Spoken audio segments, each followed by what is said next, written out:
આ તો રાધા મેડમ છે.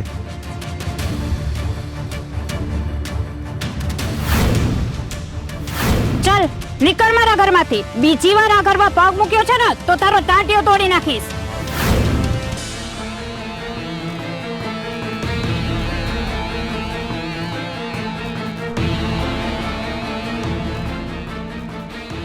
હું એ ખરી છું.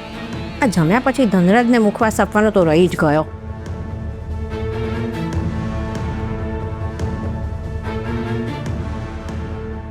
ધનરાજ, તું ક્યાંય બહાર જાય છે? મને હતું જ કે આ ડોશી સવાલ તો પૂછશે. અરે કઈ નહીં બા, તે દિવસે ખબર છે આપણે વાત કરતા હતા અને ત્યારે તમે મને કીધું હતું કે કરોડપતિ બનવા માટે ખાલી સપના જોવાથી કંઈ નથી થવાનું, એના માટે કામ કરવું પડે, મહેનત કરવી પડે, એવું તમે મને કીધું હતું. યાદ છે તમને? હા, તો પણ એનું શું છે? તો બા તમારી એ વાત છે ને મને આમ દિલમાં લાગી ગઈ. હા તો એટલે મેં નક્કી કર્યું છે કે જ્યાં સુધી હું કરોડ રૂપિયા કમાઈને નથી આવતો ત્યાં સુધી હું તમને મારું મોઢું નહીં દેખાડું. મારી કીધેલી વાત તે આટલી બધી માન પર લઈ લીધી. ધનરાજ, તું જતો રહીશ તો આવડા મોટા ઘરમાં હું એકલી કેવી રીતે રહીશ? અરે મને બીક લાગશે. અરે બા, હું કાયમ માટે થોડી જવાનો છું, વચ્ચે આવતો જતો રહીશ ને. ને મારું કંઈ કામ હોય તો મારો ફોન નંબર તો છે જ તમારી પાસે, એક મેસેજ કરી દેજો, તાત્કાલિક હાજર થઈ જઈશ. ઓકે? ઠીક છે. આ ડોશીનો ભરોસો નથી. બીજા કોઈને કહે ના કહે, પણ કિયારાને તો ચોક્કસ કહેશે. એક મિનિટ બા,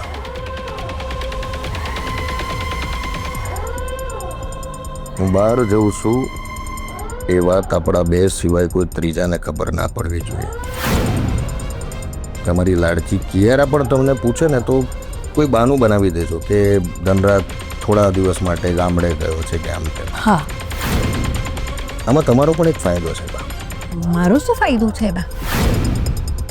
હું બહાર જવાનો છું એ વાત જો તમે બધાથી છુપાવી આપણા બંને વચ્ચે રાખી તો હું જે કરોડો રૂપિયા કમાઈને લાવવાનો છું એમાં તમારો પણ થોડો હિસ્સો રાખીશ.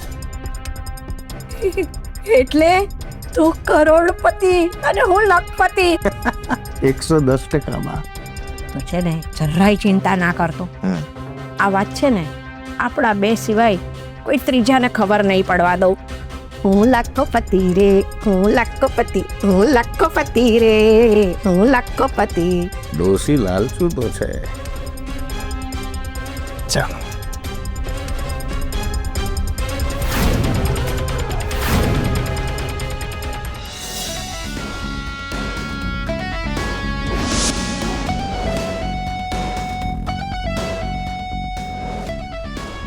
કિયારા,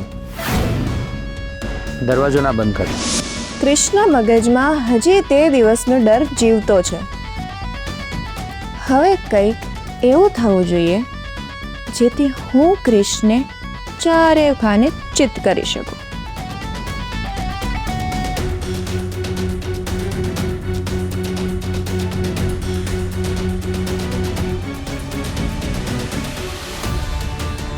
ઓ માય ગોડ, હા મને વોમિટિંગ જેવું કેમ થાય છે?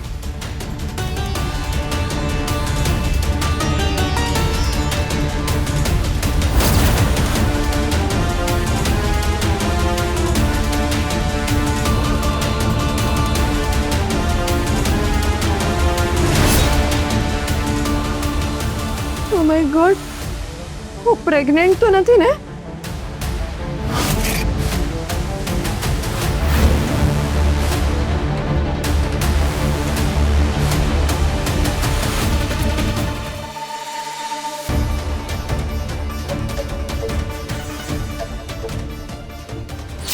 ઓ માય ગોડ, આ હુક્કાના કારણે મારા દિમાગમાં કેટલો જબરદસ્ત આઈડિયા આવ્યો. વાવ!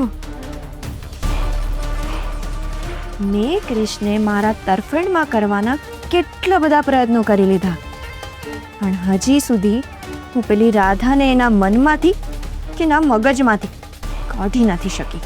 હમણાં સુધી કૃષ્ણને પામવા માટે મેં મારી લાઈફનો બહુ કિંમતી સમય વેડફી નાખ્યો છે.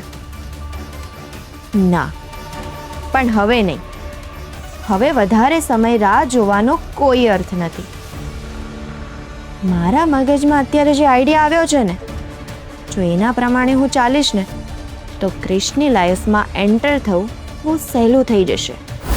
કોઈ સપનામાં પણ નહીં વિચાર્યું હોય કે આવું કંઈ પણ થઈ શકે છે. Yes, everything is fair in love and war.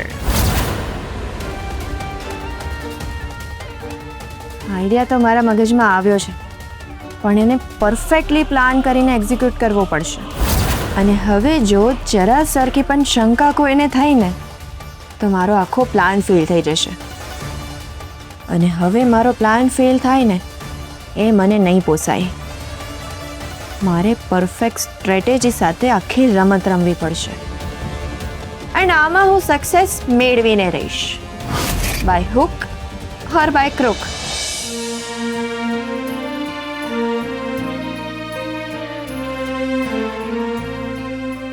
ભગવાનની મહેરબાની કે આજે એમણે સમયસર ધનરાજને મોકલી આપ્યા, નહીં તો આજે પરિસ્થિતિ કંઈક જુદી જ હોત. હું ધનરાજને કેટલો ખરાબ સમજતી હતી, મીતાની જિંદગી બરબાદ કરી નાખી એવું સમજતી હતી, એ વિચારતી હતી. પણ જો આજે ધનરાજે સમયસર આવીને તમારો જીવ ન બચાવ્યો હોત તો ખબર નહીં શું થાત. ખરેખર પણ માણસની સાચી ઓળખાણ આપણે તકલીફમાં હોઈએ ને ત્યારે જ થતી હોય છે. આપણે રાધાને કેટલી ભોળી સમજતા હતા, પણ અત્યારે તમારી જે પરિસ્થિતિ છે ને એની માટે જો હું કોઈને જવાબદાર માનતી હોઉં ને તો એ ફક્ત ને ફક્ત તમારી દીકરી જ છે. એ તો સારું છે કે ધનરાજે તમારો પક્ષ લઈને રાધાએ તમારી વિરુદ્ધ જે ચાલ ચાલી હતી ને એ ખુલ્લી પાડી દીધી. તો આજે પરિસ્થિતિ કંઈક જુદી જ હોત.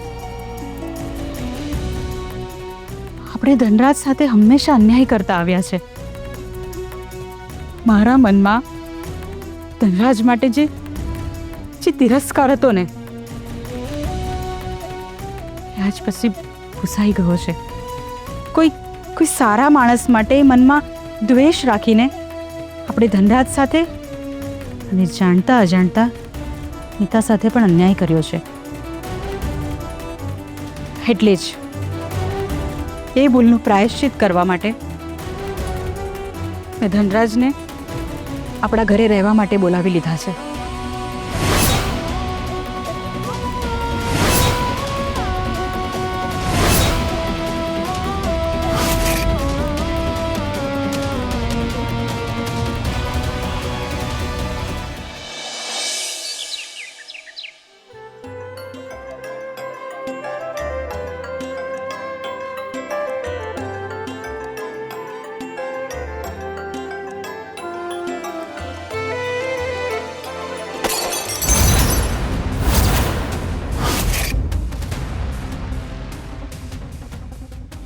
હે ભગવાન, આ તો શિલ્પાનો ફેવરેટ કપ હતો.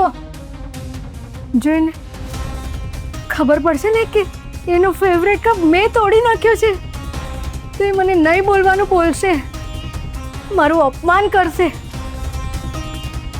હવે તો મને એની સામે જતા પણ ડર લાગે છે. એ મને નહીં છોડે. માસી તમે ચિંતા નહીં કરો, હું કહી દઈશ કે કપ મારાથી તૂટ્યો છે બસ. નહીં બેટા, તું આટલું બધું સહન કરે છે, હવે નહીં, હવે તો નહીં જ. આ ઉંમરે તમારી આંખોમાં આંસુ નથી સારા લાગતા. અને મારું શું છે, મારા નસીબમાં તો અપમાન લખેલા જ છે, એમાં એક વધારે શું ફેર પડે. તમે જરાય ચિંતા નહીં કરો, બધું સાચવી લઈશ. બેટા, તું માણસ છે કે દેવી?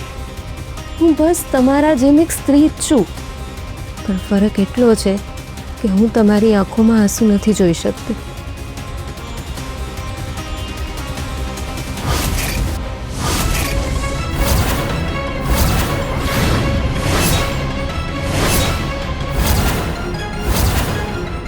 આ કોણે કર્યું? મેડમ મારાથી ભૂલથી કપ તૂટી ગયો. ભૂલથી? આ મારો ફેવરિટ કપ હતો અને તે તોડી નાખ્યો. મારા જ ઘરનું ખાય છે અને મારા જ ઘરનું નુકસાન કરે છે. તને તો હું સોરી મેડમ, મારાથી ભૂલ થઈ છે. તમે મને જે સજા આપશો એ મને મંજૂર છે. દરરોજ એક નવી ભૂલ. આજે તો હું તને એવો પાઠ ભણાવીશ કે તું જિંદગીભર યાદ રાખીશ. શિલ્પા છોડે ને, ભૂલ તો. મમ્મીજી પ્લીઝ, તમે તો વચ્ચે એક શબ્દ પણ નહીં બોલતા.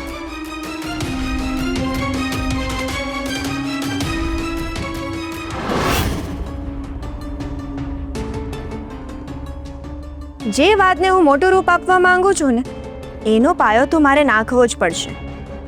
આજનો દિવસ સારો છે, આજથી જ શુભારંભ કરી દઉં છું.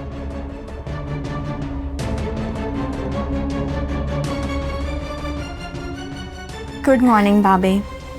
Good morning. તું આજે વહેલી જાગી ગઈ?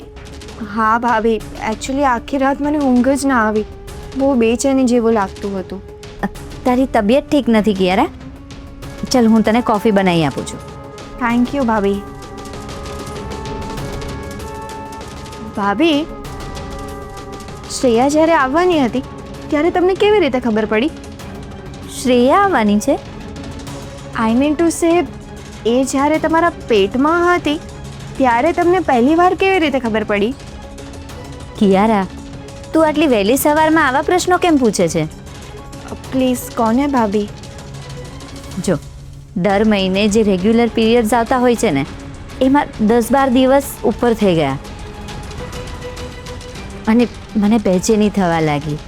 એટલે મેં મારી મમ્મીને વાત કરી તો એ મને કોઈ ડૉક્ટર પાસે લઈ ગઈ અને ટેસ્ટ કરાવ્યો તો ખબર પડી કે શ્રેયા પેટમાં છે. ઓહ, આઈ સી. પણ તું કેમ આટલી ટેન્શનમાં લાગે છે? ભાભી પ્લીઝ તમે કોઈને કહેતા નહીં. હા, નહીં કહું, બોલ ને. એકચ્યુઅલી મારી ડેટને નીકળી ગઈ 1 વીકથી ઉપર થઈ ગયું અને મને છેલ્લા 2-3 દિવસથી બહુ બેચેની જેવું લાગે છે. શું કરું ને, મને કંઈ નથી સમજાતું. તું એક કામ કર, તું કોઈ સારા ગાયનેકને જઈને બતાવી આવ, એટલે જે કંઈ હશે ને ખબર પડી જશે. ઠીક છે ભાભી, હું આજે જ મારા ઓળખીતા ગાયનેકને મળીને આવું છું. ભાભી પ્લીઝ આ વાત તમે કોઈને કહેતા નહીં. ડોન્ટ વરી કિયારા, વાત બહાર ક્યાંય નહીં જાય. ઓકે?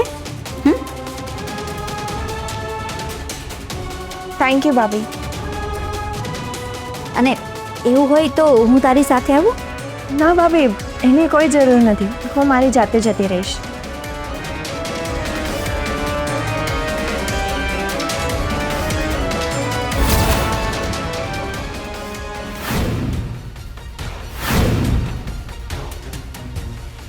દરરોજ એક નવી ભૂલ. ક્યારેક શાકમાં મીઠું વધારે હોય, ક્યારેક નવા કપડામાં દાગ લાગી જાય અને આજે તો તે મારો ફેવરિટ કપ તોડી નાખ્યો. મેડમ મારી ભૂલ થઈ ગઈ, પ્લીઝ મને માફ કરી દો. માફ કરી દઉં? તને માફ કરવાથી શું મારો કપ પાછો જોડાઈ જશે કે પછી તારો કલંકિત ભૂતકાળ ભૂસાઈ જશે? શિલ્પા, તું એક કપ માટે એને આટલું બધું સંભળાવે છે? બસ મમ્મીજી, તમે તો વચ્ચે બોલતા જ નહીં. સાચું કહું ને તો તારા જેવા લોકોને કામ નહીં પરંતુ દયા જોઈએ છે અને અહીંયા હું કોઈ અનાથાશ્રમ નથી ચલાવતી. દયા મેં ક્યારેય માંગી નથી મેડમ. મેં તો ફક્ત કામ માંગ્યું હતું. મારી મહેનતના બદલામાં 2 ટકની રોટલી માંગી હતી, ભીખ નહીં. તો સાંભળ, આજથી આ ઘરમાં તારા માટે કોઈ જ કામ નથી અને હું ગેરંટી આપું છું કે આ શહેરમાં તારા માટે કોઈ દરવાજો નહીં ખુલે. દરવાજાઓ માણસો બંધ કરતા હોય છે અને સાચા માણસો માટેનો રસ્તો સ્વયં ભગવાન ખોલે છે. અચ્છા, એવું છે તો નીકળ અહીંયાથી.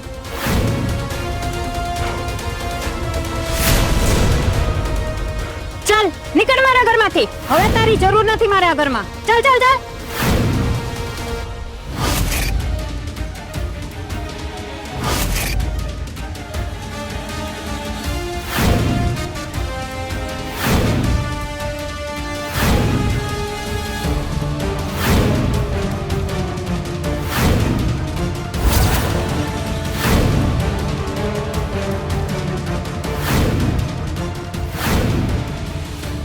આ તો રાધા મેડમ છે.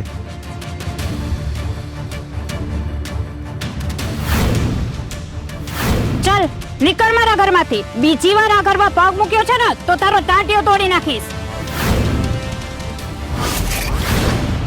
પણ બેટા આવી રીતે પ્લીઝ મમ્મીજી, તમે તો વચ્ચે બોલતા જ નહીં, નહીતર એની જેમ તમને પણ ઘરમાંથી બહાર કાઢી મૂકીશ.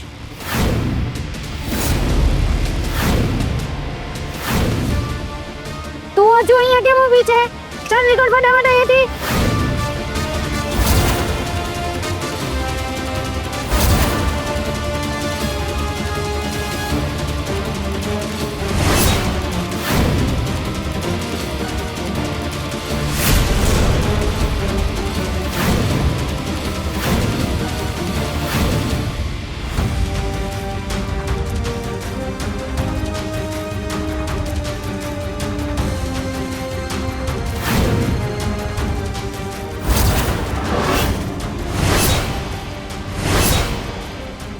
ફરીથી અહીંયા દેખાતી તારા જેવી કુલક્ષણી તો બસ,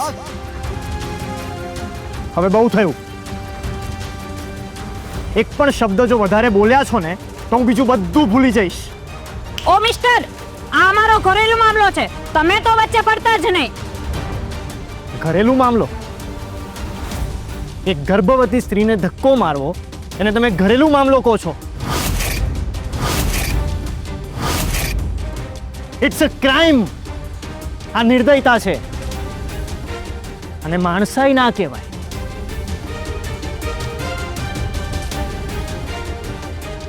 ચાલો આપણે ઘરે જઈએ. પણ તમે મારી વાત તો સાંભળો. નહીં, હું તમને એક સેકન્ડ માટે પણ અહીંયા નહીં રહેવા દઉં. પ્લીઝ તમે ચાલો મારી સાથે, આપણે જઈએ.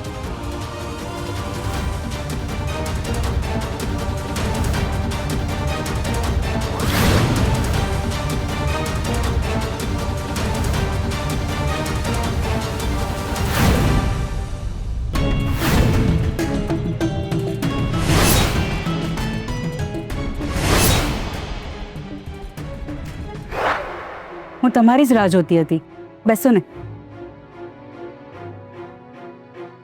સાચું કહું ને ભાભી, તો આખી રાત હું એ જ વિચાર કરતો હતો કે મારું તમારા ઘરે આવવું કેટલું યોગ્ય છે. મારું મન મને ના પાડતું હતું ભાભી. મન કહેતું હતું કે મારે અહીંયા ના આવવું જોઈએ, મારે ના રહેવું જોઈએ અહીંયા. અને સીધી વાત છે ને ભાભી, તમારી ગમે તેવી પરિસ્થિતિ હોય, તમે કેટલા દિવસ તમારી સાસરીમાં રહી શકો. પણ ખબર નહીં કેમ મારા અંતર મને અહીંયા આવવા માટે મજબૂર કરી દીધો. મારા અંતર મને કીધું કે જો આવી પરિસ્થિતિમાં તમે કોઈની મદદ ના કરી શકો તો તમારા જીવવાનો કોઈ હક જ નથી. એટલે આખી રાત મન અને મગજ વચ્ચે તર્ક વિતર્ક ચાલતા રહ્યા, ઝઘડા ચાલતા રહ્યા. પછી સવારે ઉઠીને મેં મારી મનની વાત સાંભળી. મારા મને મને કહ્યું કે ધનરાજ, આવી પરિસ્થિતિમાં તારે રશ્મિ ભાભીની પડખે ઊભા રહી રાજેશભાઈ પહેલાની જેમ ફરીથી ઊભા થઈ જાય એના માટે એમની મદદ કરવી જોઈએ. તમારો ખૂબ ખૂબ આભાર. જો તમે ગઈકાલે ના આવ્યા હોત તો. ભાભી પ્લીઝ, એ ગઈકાલની વાતો યાદ કરીને દુઃખી થવાનો કોઈ મતલબ જ નથી. બની શકે ને કે તમે ભગવાનને પ્રાર્થના કરી હોય ને કદાચ ભગવાને જ મને તમારી મદદ કરવા માટે મોકલ્યો હોય, એવું સમજી લેવાનું. એટલે પ્લીઝ હમણાં રડશો નહીં, તમે આંસુ લૂછી નાખો તમારા. મારા હોવા છતાં જો તમારે રડવું પડે, જો તમારી આંખમાંથી આંસુ આવે તો થૂ છે મારી જિંદગી પર. આવો, હું તમને તમારો રૂમ દેખાડી દઉં. હા ભાભી.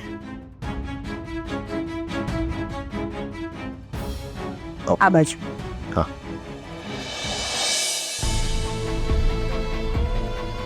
તમે બેસો.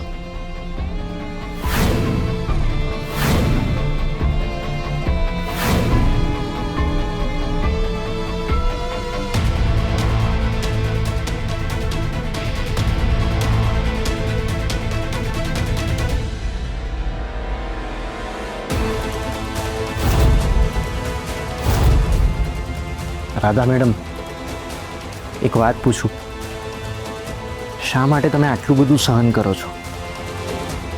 જો આજે હું ત્યાં સમયસર ના પહોંચ્યો હોત તો, જો તમને કંઈ થઈ ગયું હોત તો, જો તમારા બાળકને કંઈ થઈ ગયું હોત તો, વિચારથી જ મારું હૃદય ધ્રુજી ઉઠે છે. હું કોઈના પર બોજ બનીને નથી જીવવા માંગતી.